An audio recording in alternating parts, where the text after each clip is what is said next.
The 1927–1928 Bituminous coal strike represented a major turning point in American labor history. It took place in the years following the expiration of the Jacksonville Agreement of 1924, which had set national wage standards for bituminous coal miners. This agreement, originally signed between the United Mine Workers of America and the bituminous coal operators, established a daily wage rate of $7.50 and guaranteed certain working conditions for unionized miners. The agreement expired on March 31, 1937. The coal operators declined to renew the terms. Instead, they proposed substantial wage reductions. Many miners viewed this decision as a direct attack on their economic security and labor rights. The United Mine Workers of America, under the leadership of President John L. Lewis, called for a national strike beginning on April 1, 1927. Approximately 200,000 miners participated in the work stoppage. The strike affected major bituminous coal-producing states, including Pennsylvania, West Virginia, Indiana, Illinois, and Ohio.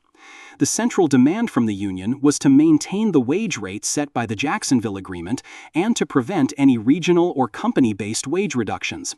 However, the operators rejected these terms and moved to employ non-union labor, thereby escalating the conflict. During the strike, many coal operators sought to break the unity of the miners by hiring strikebreakers and implementing regional wage agreements.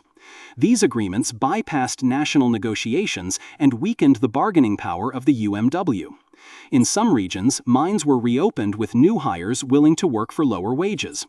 In many cases, these new workers were protected by armed company guards and private police forces known as the Coal and Iron Police.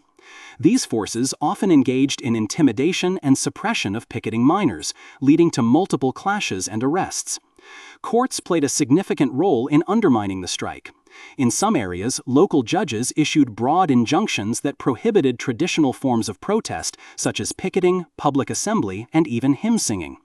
A notable example was in Rossiter, Pennsylvania, where a judge barred miners from holding religious meetings near the mines. These legal restrictions severely limited the union's ability to organize and express dissent in public spaces. The political climate of the time offered little support to organized labor.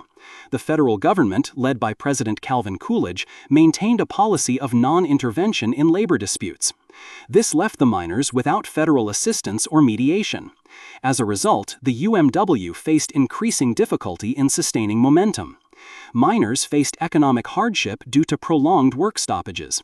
Many families relied on local relief committees and community donations to survive. Within the UMW, internal disagreements emerged. A faction known as the Save the Union group criticized Lewis's centralized leadership and advocated for more aggressive resistance to wage reductions. This group included left-leaning activists who accused Lewis of being too willing to compromise with employers. They sought to mobilize grassroots support among rank-and-file miners and to preserve the original terms of the Jacksonville Agreement without concession. This internal division created tensions within the union and weakened its negotiating position. The National Miners Union, a rival organization with ties to the Communist Party, was formed in 1928 as an alternative to the UMWA. It aimed to challenge the leadership of John L. Lewis and provide a platform for more radical labor strategies. However, the influence of this group was limited. The National Miners Union failed to gain widespread support among the mining workforce and did not significantly alter the course of the strike. By 1927 and early 1928, many striking miners were forced to return to work under less favorable terms. The economic pressure was too great for most families to withstand. Mines began to reopen with local wage agreements that did not honor the Jacksonville rate. These outcomes represented a major setback for the UMW. Union membership declined sharply. By 1929, the number of dues-paying members had fallen to approximately 84,000, less than half of the number involved at the start of the strike. The wage cuts that resulted from the strike's collapse were significant. In many areas, miners' daily pay dropped from $7.50 to around $5.50. These reductions had a long-term impact on the standard of living for coal mining families. The defeat also weakened the bargaining position of the UMW in future negotiations. It highlighted the challenges of maintaining a national union strategy in the face of fragmented regional agreements and legal restrictions on labor activity. The use of injunctions during the strike drew widespread criticism from labor advocates and civil libertarians. These legal tools were often used broadly, limiting not only picketing but also speech and assembly. Many critics argued that the courts were being used as instruments of corporate power rather than neutral arbiters. The judicial response to the strike became a key argument in later efforts to reform labor law in the United States. The experience of the 1927-1928 Bituminous coal strike influenced the passage of federal legislation in the following decade. The Norris-LaGuardia Act of 1932 restricted the use of court injunctions in labor disputes and affirmed the right of workers to organize and strike.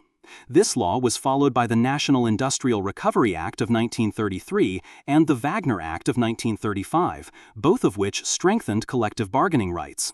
The setbacks of the strike played a role in demonstrating the need for federal protections for organized labor.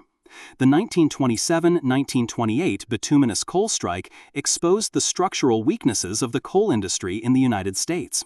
The industry was characterized by overproduction, falling prices, and high fixed costs. These economic conditions created intense pressure on operators to cut labor costs in order to remain profitable. The wage reductions proposed in 1927 were a direct response to these financial challenges. However, the burden of adjustment fell disproportionately on the workforce. Miners were expected to absorb the impact of market fluctuations through lower pay and reduced hours. The labor actions that took place during the strike were often met with violent resistance. In addition to the coal and iron police, some operators used local law enforcement and hired guards to disperse pickets and secure mine entrances. In several instances, violence broke out between strikers and strikebreakers. Property was damaged and several individuals were injured or arrested. The presence of armed forces around the mines contributed to a climate of fear and tension in mining communities. Many miners and their families were forced to relocate or live under threat of eviction. Newspapers of the time reported on the strike with mixed perspectives. Some publications sympathized with the miners and highlighted the harsh conditions they faced. Others framed the strike as disruptive to national energy supply and accused the union of obstructing economic progress. Public opinion was divided. While many citizens recognized the economic injustice faced by the miners, others believed that strikes should not be allowed to interfere with essential industries. This division reflected broader tensions in American society over the role of organized labor. Religious institutions played a limited but notable role during the strike. Some local churches offered aid and support to striking families. Clergy in mining regions occasionally spoke out against the use of violence and called for peaceful negotiation. However, other religious leaders urged a return to work, citing community stability and the need to avoid further conflict. These divisions within religious communities mirrored the larger social and political splits that the strike brought to the surface. The leadership style of John L. Lewis was a defining feature of the strike. Lewis maintained strict control over union policy and communications. He believed that a strong centralized strategy was necessary to counter the power of the coal operators. While this approach gained him the loyalty of some members, it also generated dissent. Critics within the union argued that Lewis's leadership was authoritarian and disconnected from local realities. The strike amplified these concerns and led to greater calls for internal reform. After the strike ended in 1928, the United Mine Workers of America struggled to rebuild its membership and influence. Many local chapters disbanded or became inactive.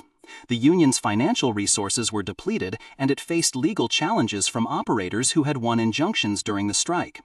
The years following the strike were marked by a period of retrenchment. The UMW focused on consolidating its remaining base and rebuilding its capacity to bargain on behalf of workers. Despite these setbacks, the experience of the 1927-1928 Bituminous coal strike contributed to a broader recognition of the need for systemic change in labor relations. Labor historians often cite the strike as a precursor to the legislative reforms of the New Deal era. It provided a clear example of how workers could be undermined in the absence of legal protections. The failures of the strike helped build support for policies that would later protect the right to organize and engage in peaceful protest. The coal industry itself continued to decline in the following decade. Mechanization reduced the demand for manual labor, and alternative energy sources began to compete with coal. These economic shifts further weakened the bargaining